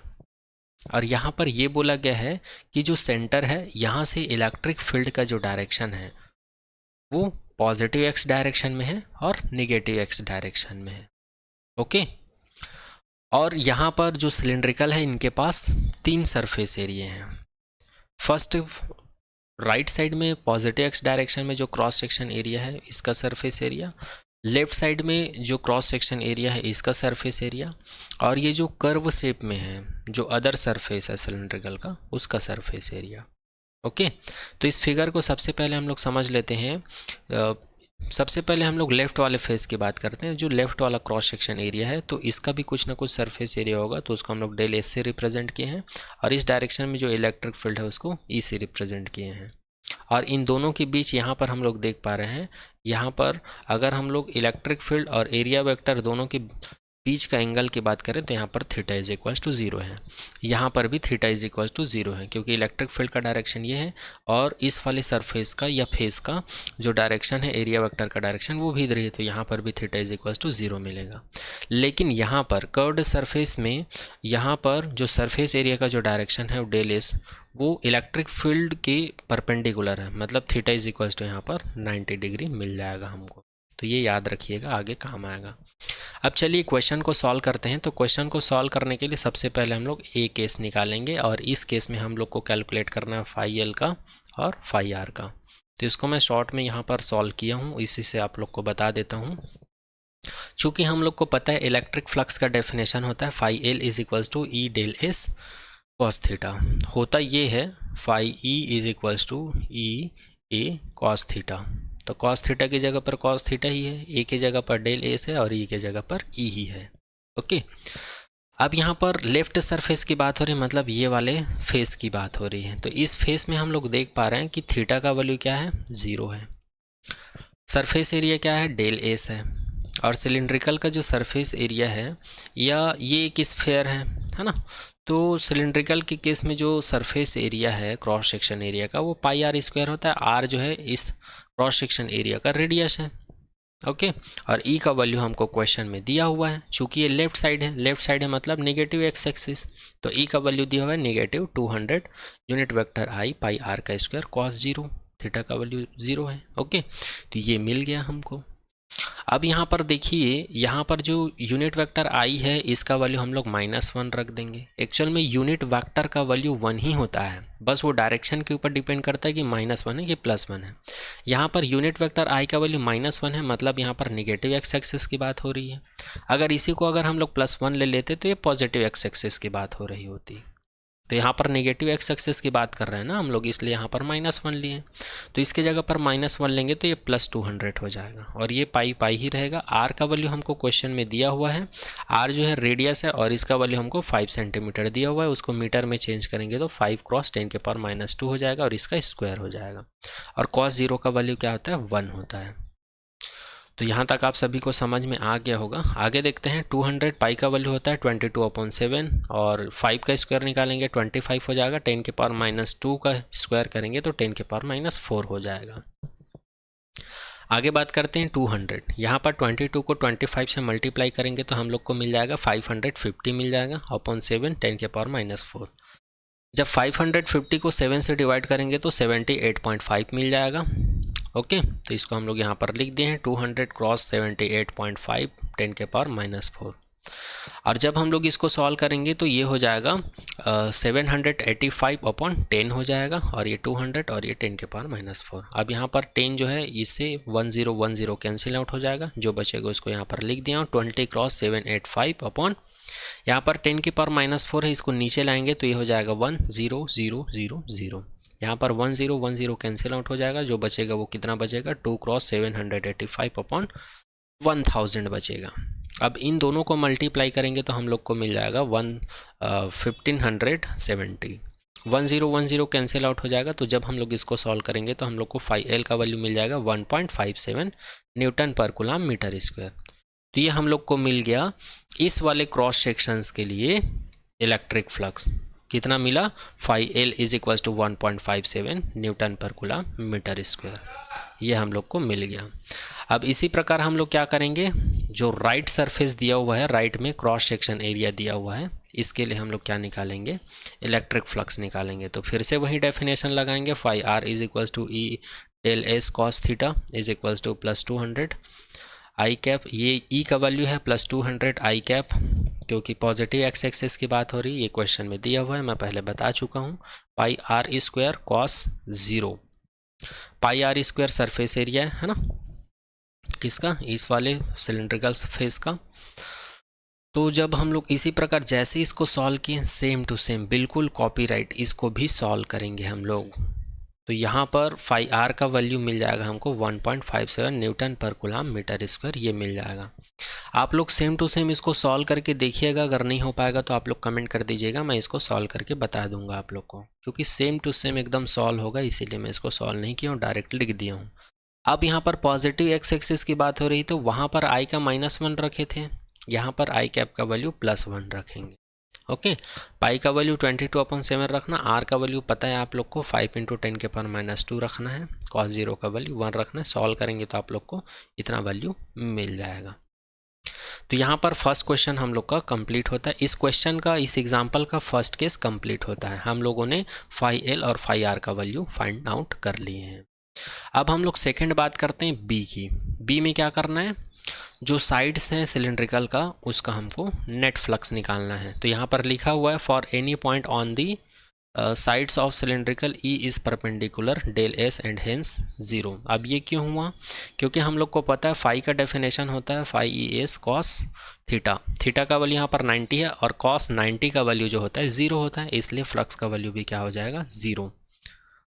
तो जो सिलेंड्रिकल का जो साइड्स है वहाँ पर इलेक्ट्रिक फ्लक्स का वैल्यू क्या हो जाएगा, 0। तो यहाँ पर ये भी कंप्लीट हो जाता है आपका।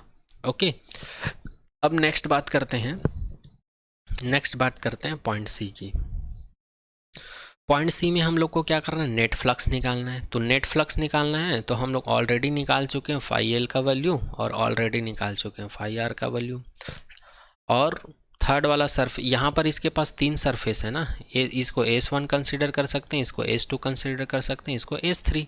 तो S2 S3 में हमको मिला है ∅L ∅R, और जो S1 का वैल्यू वो हमको 0 मिला है, ठीक है ना, क्योंकि कर्व्ड सरफेस एरिया में किसी भी प्रकार का इलेक्ट्रिक फ्लक्स नहीं मिलता, ये हम लोग देख चुके हैं। तो जब हम लोग तीनों को जोड़ देंगे तो हम लोग को मिल जाएगा सिलेंड्रिकल का आउटवर्ड फ्लक्स टोटल। तो जब हम लोग दोनों को ऐड करेंगे तो मिल जाएगा 3.14 न्यूटन मीटर स्क्वायर पर कूलम, ये हमको मिल जाएगा। तो यहाँ पर केस थर्ड या पॉइंट सी भी हम लोग का सॉल्व हो गया। चलिए नेक्स्ट बात करते हैं, नेक्स्ट है डी।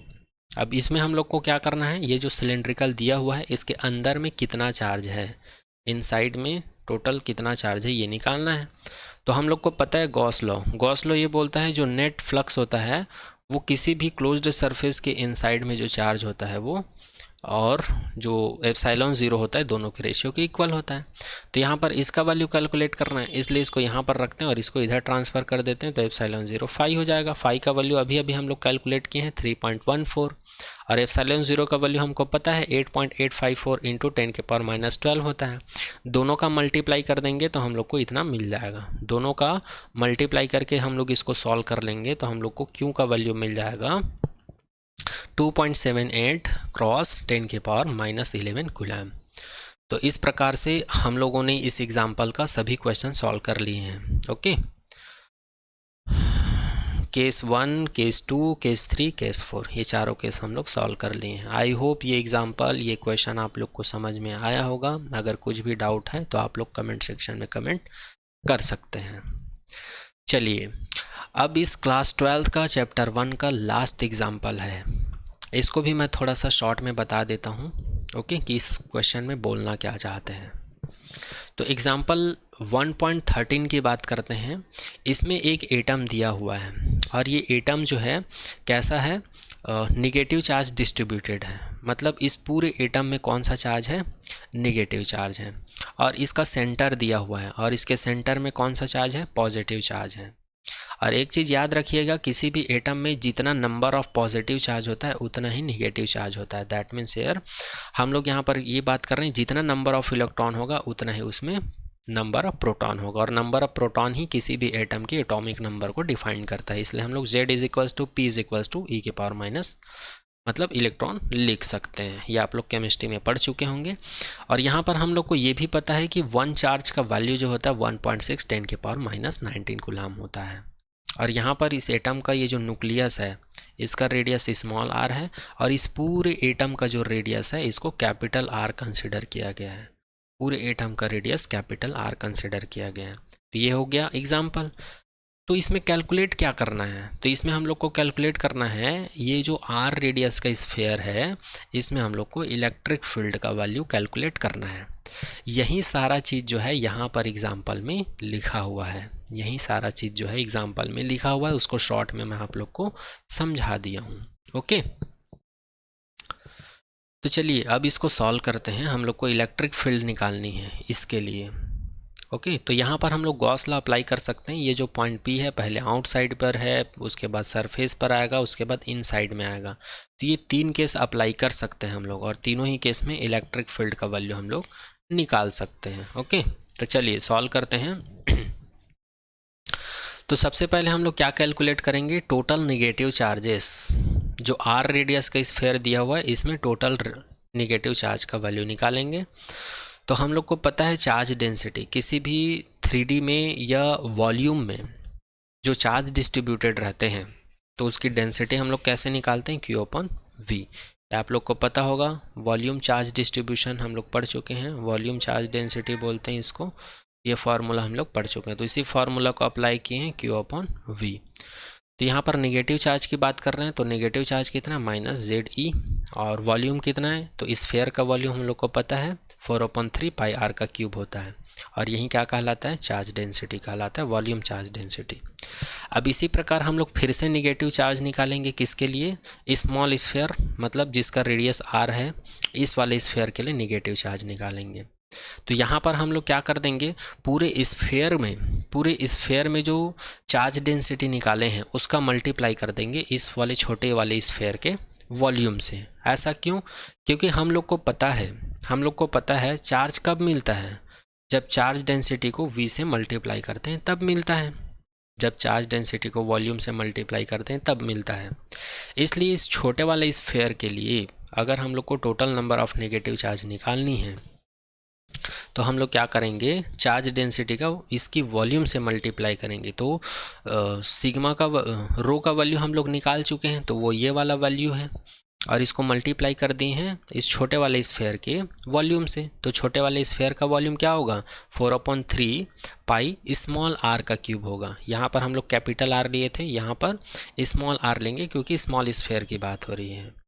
ओके, तो आई होप ये पॉइंट भी आप लोग को समझ में आया होगा। तो 4/3 कैंसिल आउट हो जाएगा, पाई ये भी कैंसिल आउट हो जाएगा। तो जो बचेगा उसको हम लोग लिख लेते हैं। तो जो बचेगा वो कितना बचेगा, -ZE/R³, ये हमारे पास बच जाएगा। तो ये स्मॉल स्फीयर में total number of negative charge है और जो बड़े वाले स्फीयर है उसमें ये total number of negative charge है। अब हम लोग निकालेंगे पॉजिटिव चार्ज। तो पॉजिटिव चार्ज केवल स्मॉल स्फीयर में है, ये कैपिटल R रेडियस वाले स्फीयर में पॉजिटिव चार्ज नहीं है, इसलिए उसका नहीं निकालेंगे, केवल स्मॉल स्फीयर के लिए निकालेंगे। तो total number of positive charge कैसे निकालेंगे, तो ये तो हमको क्वेश्चन में ही बता दिया गया है कि टोटल नंबर ऑफ चार्ज कितना है, ये पॉजिटिव ZE होगा। कितना होगा, पॉजिटिव ZE होगा। अब हम लोग नेट चार्ज निकालेंगे। तो नेट चार्ज निकालेंगे तो क्या करेंगे, कौन से कौन से स्फेयर में नेट चार्ज निकालेंगे? जो स्मॉल स्फेयर दिया हुआ है स्मॉल आर रेडियस का। तो पॉजिटिव चार्ज कितना है? इतना है। नेगेटिव चार्ज कितना है? इतना है। तो दोनों को क्या कर देंगे? ऐड कर देंगे। पॉजिटिव चार्ज कितना निकाले हैं? पॉजिटिव ZE निकाले हैं। और नेगेटिव चार्ज कितना निकाले हैं? माइनस ZE आर का क्यूब अपॉन आर का कैपिटल आर का क्यूब। तो दोनों को ऐड कर देंगे तो यहाँ पर ZE हो जाएगा और ये माइनस प्लस माइनस हो जाएगा। तो ZE स्मॉल आर का क्यूब अपॉन कैपिटल आर का क्यूब ये हमको मिल जाएगा। ओके, ये वाला जो चार्ज है ये क्वेश्चन से आया है, क्वेश्चन में दिया हुआ है, एग्जाम्पल में दिया हुआ है, फिगर में। आप लोग कंफ्यूज मत होइएगा, फिर भी कोई कन्फ्यूजन होगा तो आप लोग बता दीजिएगा। आगे देखते हैं। तो नेट चार्ज यहाँ पर कितना मिल जाएगा? स्मॉल स्फेयर में हम लोग को मिल जाएगा ZE minus ZE upon R का क्यूब स्मॉल आर का क्यूब, ये हमको मिल जाएगा। इसको हम लोग दे देते हैं इक्वेशन नंबर 1। इसको हम लोग दे देते हैं इक्वेशन नंबर 1। अब हम लोग को पता है फाई का डेफिनेशन होता है। फाई का डेफिनेशन क्या होता है? QIN अपॉन एप्सिलॉन 0 होता है। QIN अपॉन एप्सिलॉन 0 होता है। और फाई का डेफिनेशन ये गॉस लॉ के अकॉर्डिंग है ये डेफिनेशन। और फाई का जो एक्चुअल डेफिनेशन होता है एरिया वेक्टर के लिए या किसी भी क्लोज्ड सरफेस के लिए वो होता है EA cos थीटा। ये हम लोग देख चुके हैं। तो यहाँ पर QIN का वैल्यू नेट चार्ज कंसिडर कर सकते हो इसको। तो ये हम लोग निकाल चुके हैं ZE minus ZE upon R का क्यूब स्मॉल आर का क्यूब अपॉन 0।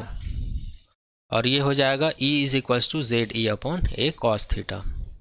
ओके, यहाँ से ZE अपॉन एक ZE को कॉमन निकाल लेंगे और यहाँ पर A cos थीटा है उसको इधर ट्रांसफ़र कर देंगे। तो हम लोग के पास बच जाएगा 1 माइनस आर का क्यूब अपॉन कैपिटल आर का क्यूब अपॉन एप्सिलॉन 0। आगे देखते हैं। यहाँ पर जो हमको स्फेयर दिया हुआ है उसका हम लोग एरिया लिए हैं। तो किसी भी स्फेयर का जो एरिया होता है वो 4πr² होता है। उसका जो रेडियस होता है उसमें 4π का मल्टीप्लाई होता है। और अगर हम लोग थीटा की बात करें, ये थीटा क्या चीज़ है? तो थीटा है A और E के बीच का है। A और E के बीच का एंगल है। तो यहाँ पर जो स्मॉल स्फेयर है उसमें कौन सा चार्ज दिया हुआ है? Positive charge. और हम लोग को पता है कोई भी पॉजिटिव चार्ज होता है तो इलेक्ट्रिक फील्ड का डायरेक्शन आउटवर्ड होता है। और यहाँ पर जो स्फेयर दिया हुआ है इसका भी डायरेक्शन इधर ही है, मतलब दोनों का डायरेक्शन सेम है। इलेक्ट्रिक फील्ड का भी और एरिया वेक्टर का भी डायरेक्शन सेम है। तो यहाँ पर थीटा का वैल्यू क्या कंसिडर कर सकते हैं? 0 कंसिडर कर सकते हैं। तो यहाँ पर E का वैल्यू मिल जाएगा ZE 4πr²। A का वैल्यू रख दिए हैं, cos 0 थीटा का भी वैल्यू रख दिए हैं और ब्रैकेट में जो है वो वैसे ही है। तो यहाँ पर cos 0 का वैल्यू क्या हो जाएगा? 1 हो जाएगा। तो इस प्रकार से इसको सॉल्व करके जब हम लोग लिखेंगे तो हम लोग को E का वैल्यू मिल जाएगा 1/4πε0 ZE अपॉन r²। और ये हो जाएगा कैपिटल आर का क्यूब माइनस स्मॉल आर का क्यूब अपॉन कैपिटल आर का क्यूब, ये हमको मिल जाएगा। और यही क्या है? जो स्मॉल स्फेयर दिया हुआ है स्मॉल आर रेडियस का, उसका इलेक्ट्रिक फील्ड का एक्सप्रेशन है। ओके, इसी को हम लोग ऐसे भी लिख सकते हैं, capital E is equals to 1/4πε0 ZE upon r² minus ZE r upon capital R का क्यूब। यहाँ पर ZE r² का अंदर मल्टीप्लाई बस किया हूँ और जो कटा है कटाया हूँ, जो बचा है उसको बचा दिया हूँ। तो यही क्या है? हमारा इस एग्जाम्पल का आंसर है। तो ये हम लोग कब निकाले? ये हम लोग निकाले हैं जब स्मॉल r का वैल्यू छोटा था कैपिटल R के कंपेरिजन में।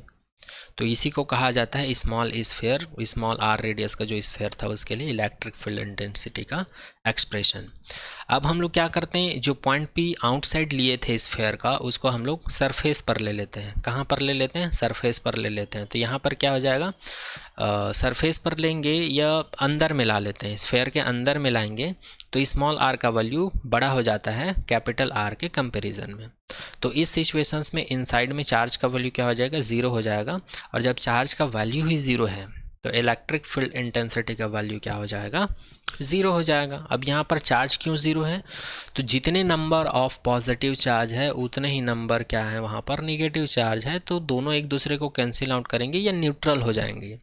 पूरा स्फेयर जो है क्या हो जाएगा? न्यूट्रल हो जाएगा। तो कोई चार्ज ही नहीं बचेगा वहाँ पर। तो उस केस में यहाँ पर इलेक्ट्रिक फील्ड क्या हो जाएगा? 0। वहीं केस थर्ड केस में मिलेगा। ये है कब? जब हम लोग किसी पॉइंट को अंदर में लाएंगे स्फेयर के अंदर में, तो उस केस में है। और ये वाला जो केस है जब कोई पॉइंट को हम लोग सरफेस पर रखेंगे, ठीक है, ऐसे जगह पर रखेंगे जहाँ पर आर और स्मॉल आर और कैपिटल आर का वैल्यू क्या होना चाहिए, इक्वल होना चाहिए। तो उस सिचुएशन में भी हम लोग को क्या मिलेगा, इलेक्ट्रिक फील्ड इंटेंसिटी 0 मिलेगा। क्यों? क्योंकि क्वेश्चन में हमको दिया हुआ है, फिर से वही कंडीशन लगाएंगे, positive charge, number of positive charge, number of negative charge equal. तो ये न्यूट्रल हो जाएगा, तो न्यूट्रल हो जाएगा तो कोई चार्ज बचेगा नहीं यहाँ पर, तो फिर से एटम क्या हो जाएगा, न्यूट्रल होने के बाद इलेक्ट्रिक फील्ड वहाँ पर क्या हो जाएगा, 0 हो जाएगा। ये वही केस है जो हम लोग स्फेरिकल सेल के लिए गॉस लॉ के थ्रू एप्लीकेशन में हम लोग देखे थे, इलेक्ट्रिक फील्ड इंटेंसिटी निकालने के लिए 3 केस देखे थे। पहले पॉइंट पी को हम लोग आउटसाइड रखते थे, उसके बाद सरफेस पर रखते थे, उसके बाद इनसाइड पे रखते थे। तो ये वाला केस है, आउटसाइड वाला कंडीशन है, और ये जो है इनसाइड वाला केस है, और ये सरफेस वाला केस है। एक बार और रिपीट कर देता हूँ, जब स्मॉल आर का वैल्यू कैपिटल आर से बड़ा हो तब ये कौन सा वाला केस है, तब ये इनसाइड वाला केस है, और जब स्मॉल आर का वैल्यू छोटा हो कैपिटल आर के कंपैरिजन में तब ये कौन सा वाला केस है, तब ये आउटसाइड वाला केस है। और ये वाला केस क्या है, जब पॉइंट जो है सरफेस पर है, तो स्मॉल आर और कैपिटल आर का वैल्यू क्या हो जाएगा, बड़ा हो जाएगा। ये वो वाला केस है। ओके, तो इस प्रकार से यहाँ पर ये एग्ज़ाम्पल कंप्लीट होता है, और आप लोग के चैप्टर 1 में क्लास 12 में जितने भी एग्ज़ाम्पल्स दिए हुए हैं सारा एग्ज़ाम्पल यहाँ पर कंप्लीट होता है।